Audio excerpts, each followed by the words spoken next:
Welcome to a story you're not ready. That's so stupid.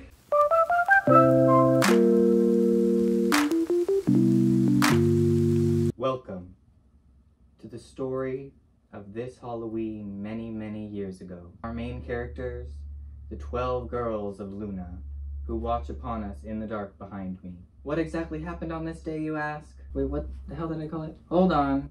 Wait a sec. Welcome to a storytelling where I will tell you the story of the 12 Luna girls and their adventure in Orbit Manor. Very deep and scary title, I know. It all began. This is completely improv, by the way. It all began when the girls were in their van, their company van, being driven by a driver, as they do, down a road. And as the driver passed through a rather rural area, he found all of a sudden that he felt like he needed to turn right. And so he did. And he turned the blinker light on to the left. Nope, to the right. And then he went right. And he went down this winding path filled with trees that he never thought existed before. Maybe.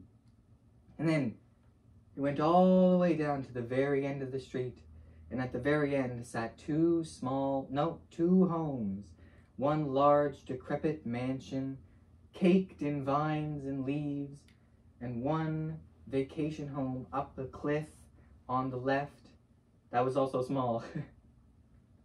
No, that was small. The other one's not small. The other one's big. It's a mansion. It was right along the coast, so the backyard was the beach and down to the ocean. All 12 Luna girls stepped out of the van, not knowing exactly why they were there, but still having a want, a need, perhaps, to enter the building. And so they split up. 4 of them, the girls of YY by Y, so Eve, Chu, Gowon, and Olivia Hay, decided to go up to the vacation home on the cliffside, and they started walking up the pathway over there. And then the other 8 members, which I'm not going to name them all, decided that they would split up into groups of 2 and explore the mansion. We have our teams of Toojin, Heejin, and Hyunjin. Then we have Hassel and Vivi. Then we have Tredi and Yojin. Then we have Kimlip and Jinsol. Yeah, that's 8, right? Yeah. Okay, and basically, we will begin with the story of Heejin and Hyunjin, or Toojin, if you will. So, the haunted house is 3 floors. Well, okay, we don't know it's haunted yet, but this old manor filled with decrepit vines and leaves, and its old brick was 3 floors high. And Heejin and Hyunjin made the smarter decision to head all the way up to the very top floor, and that they would tackle the top floor themselves to find whatever they were looking for, of what they weren't sure. And so, with that aura dragging them in, pulling them closer, beckoning to them, they climbed the sets of staircases, and they made their way to the top floor of the house. Now, since this house was quite old and had been abandoned for quite some time, all the windows on the top floor had been boarded up, so there was very little light in there. It was quite dark. Heejin she turned on her flashlight, and they started exploring around the top of the house. Old furniture ran through the hallways covered in cobwebs. The floorboards creaked louder than their speaking voices, although they dared not to speak, only whisper lightly. And then, I don't know, then something happened. What happened? So, as Heejin and Hyunjin walked down the hallway, they heard the sound of a dog. There was a dog behind one of the doors, one of the hallway doors. And so they walked up and they placed their ear against the door, and they thought, probably shouldn't go in there, because they weren't crazy and they were kind of sensible. So they decided, we won't go in there. And they turned away and walked away from the door. Slowly, however, because they could still hear the dog scratching at the door. He wanted out, and they knew that. What they didn't know is that the door was not locked. and it was not a dog on the other side of the door. What it was, I can't be sure, and I cannot tell you the details. However, it knew how to get out, and that was shown by the fact that it opened up the door, and then it reached its long, spindly, spider-like leg out, grabbed Hyunjin by the ankle, dragged her backwards into the room, and slammed the door behind it. Heejin, terrified, frightened, turned around and ran towards the door and started banging on it, banging on it, banging on it. She could hear Hyunjin screaming at the top of her lungs. She wanted to save her friend. She didn't know what to do. And then the screaming stopped. And Heejin stopped banging. And she heard silence. And then Hyunjin started screaming again. At the top of her lungs, she wanted out. She needed help. She said, Heejin, let me out, let me out, let me out. The door is locked. And Heejin grabbed the knob and turned it. And as she was turning it, she thought it was strange that the door wasn't, in fact, locked. But she opened it anyway, and Hyunjin spilled out into the hallway. Hyunjin spilled it into the hallway and fell onto the floor. And as Heejin helped her up, she felt a strange, strange aura settle over the room. Stranger than anything else she had felt before, and even weirder than when she stepped into the house. Something was wrong, but she wasn't quite sure what. She shut the door that Hyunjin had just come from, and they shambled along through the hallway, Hyunjin limping through the hallway. They turned into a bedroom and found everything covered in long drapes to keep all the old furniture nice and clean. You know, you want to keep it clean. They were walking through, and they made it to a window, and Heejin decided that she would try to knock down the wood panels so that she would have a little bit of light in there.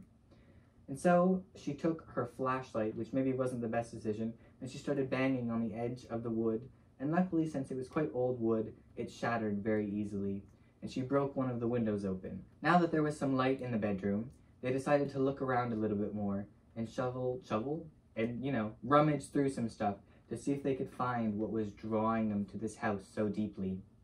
They wandered around the bedroom, finding nothing, but Heejin kept a close eye on Hyunjin. She wanted to make sure her friend was okay, and yet something was wrong. She was watching Hyunjin walk, and she thought back to the moment that Hyunjin was dragged into that room, and she realized that the leg that Hyunjin was limping on was the opposite one to the one that was dragged backwards into the room. Frightened but not sure what to do about it, Heejin kept rummaging around the room and proposed to Hyunjin that they should go find some others because of what had happened.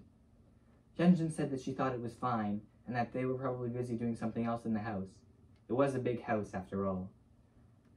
Heejin nodded but remained very, very skeptical. They continued to search throughout the bathroom connected to the master bedroom.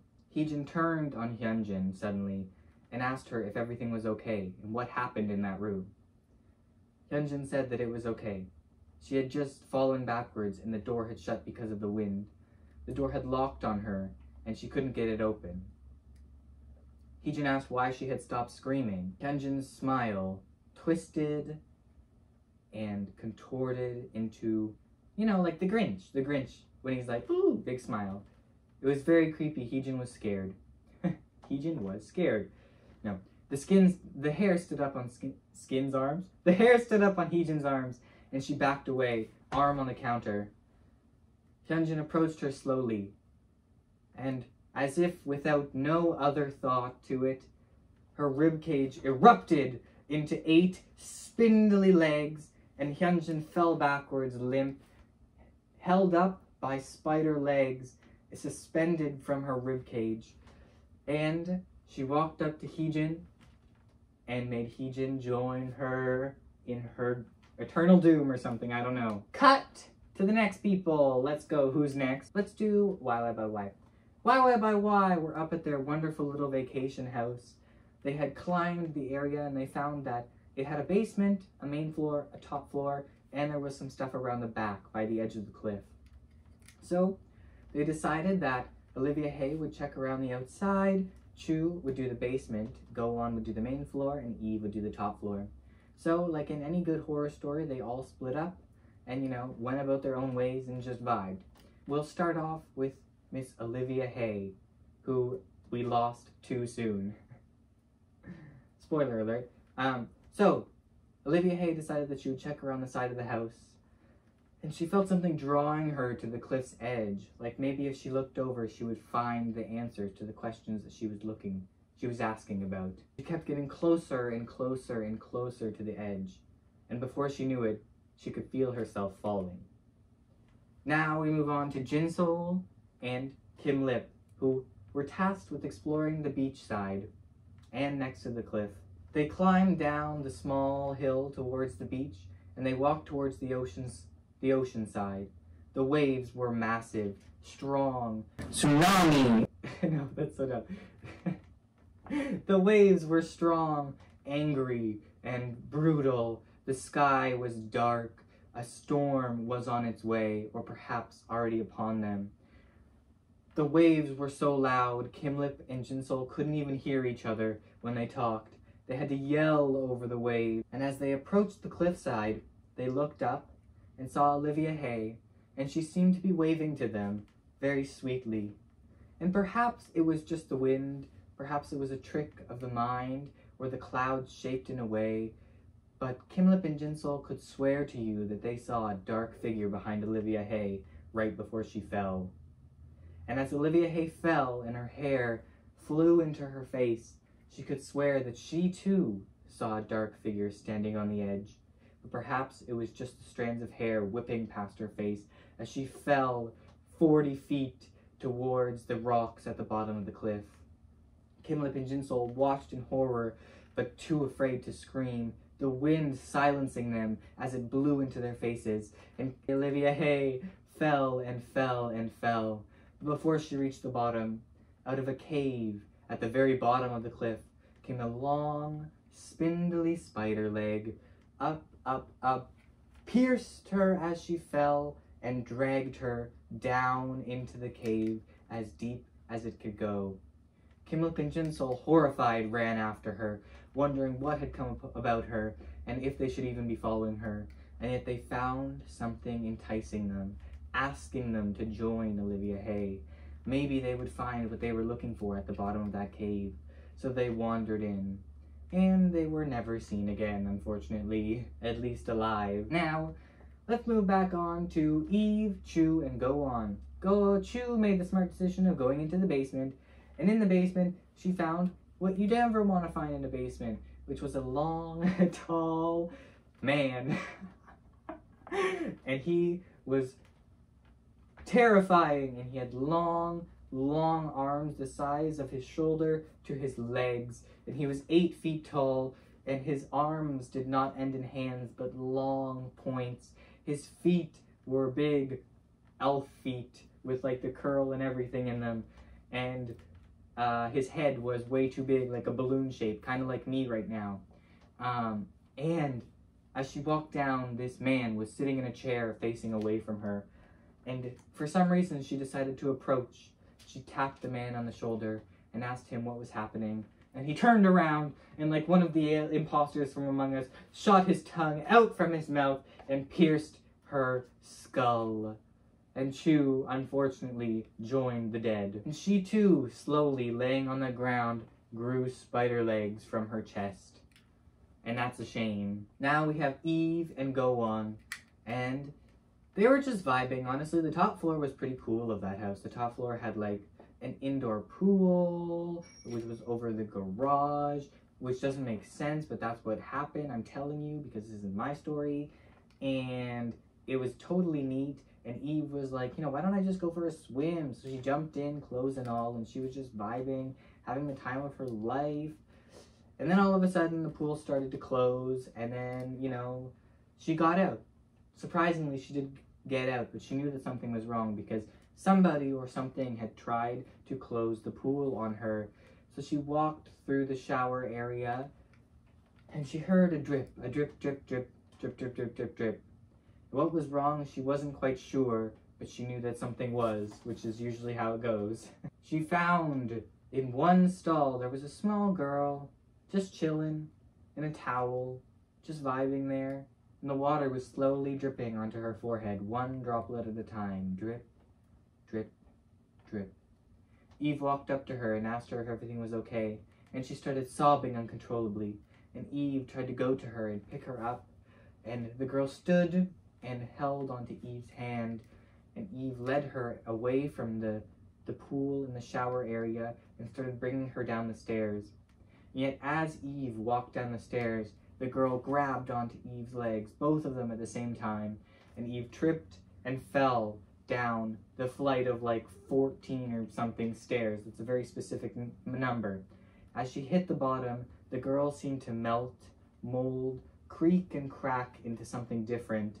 And as those long, spindly arms stood out from her body, Eve found herself being met face to face with the end of the arm. Now we have Miss Go On, with her bright green hair, was just chilling. She was chilling, absolutely vibing. She was sitting at the kitchen table because they had food, and she was eating like a peanut butter sandwich or something. I don't know why. Why not? She was just like, you know, they weren't sure why they were there, and so she decided, like, since I'm here, I may as well have food. And there was lots of food, so she started to have a peanut butter sandwich.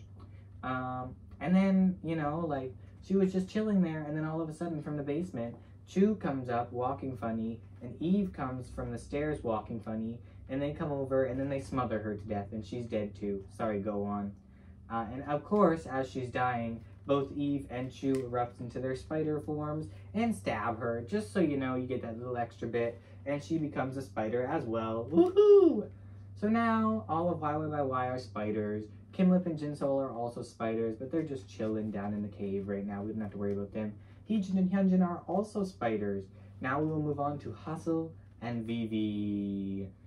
We will get to our last pair after them, but first we must kill Hustle and Vivi. Sorry Hustle, sorry Vivi. Hustle and Vivi decided to take on the middle floor, right below where Heejin and Hyunjin were. And what they didn't expect to find there were lots and lots of booby traps. Which is weird because the owner of the house did not booby trap any other floor, only the second floor, and I've decided that that's how it's going to be.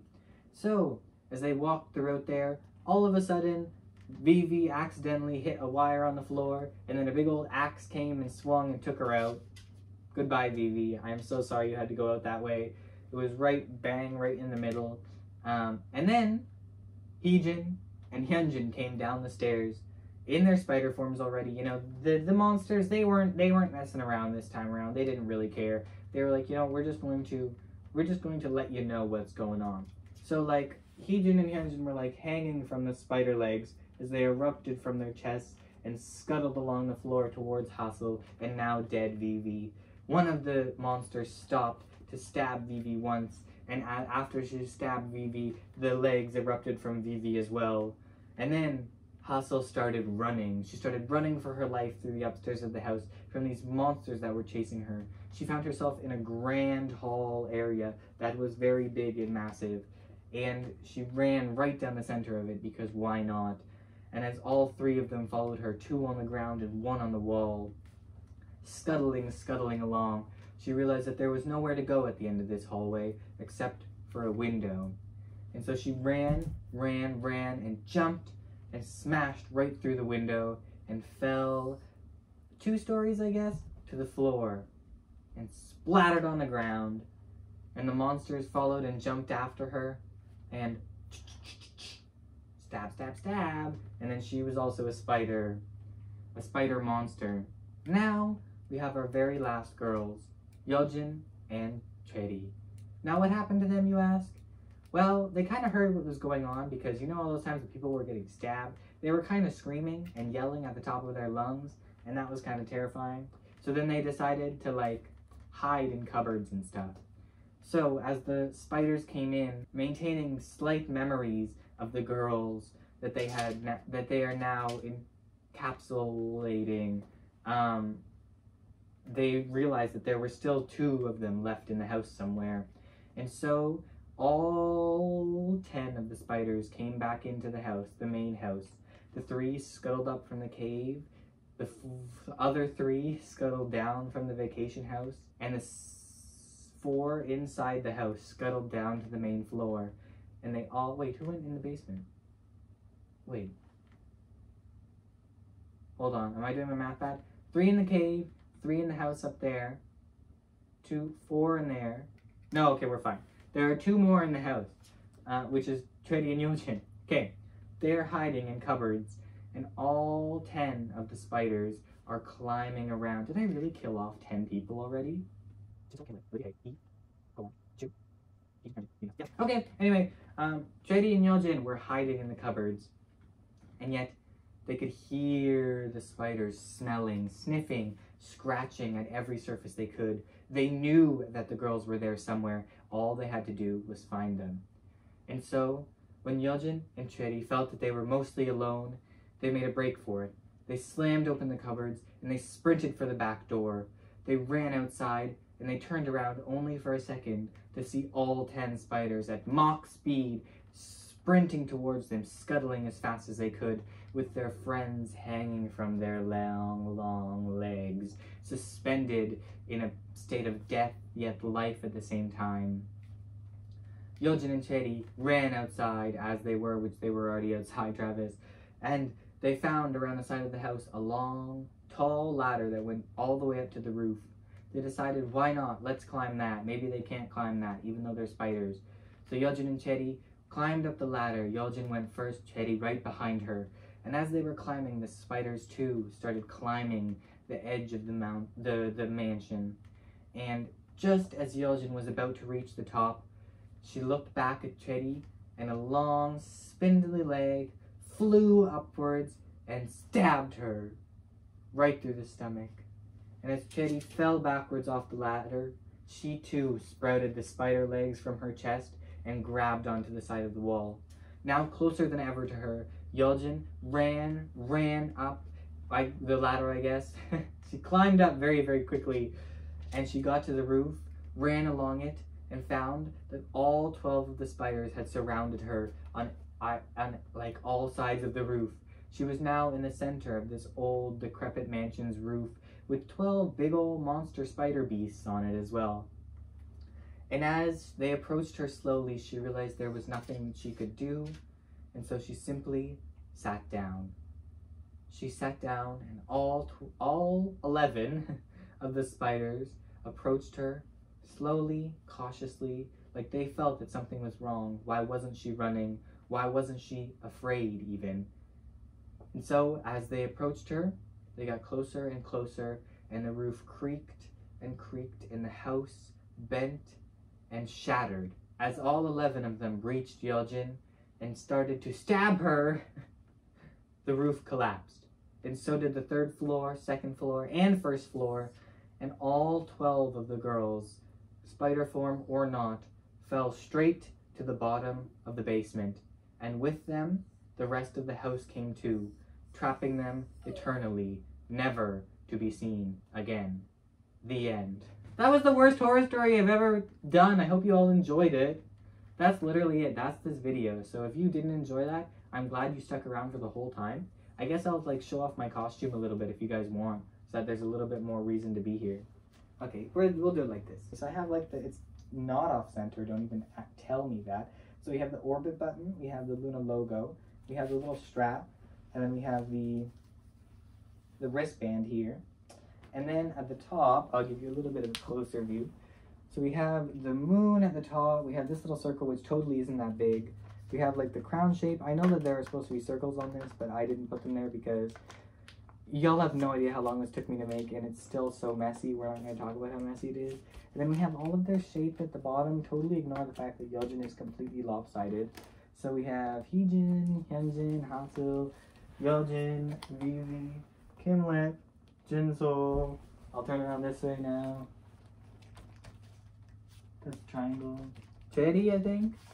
And then Eve, Chu, Gowon, and Olivia Hay.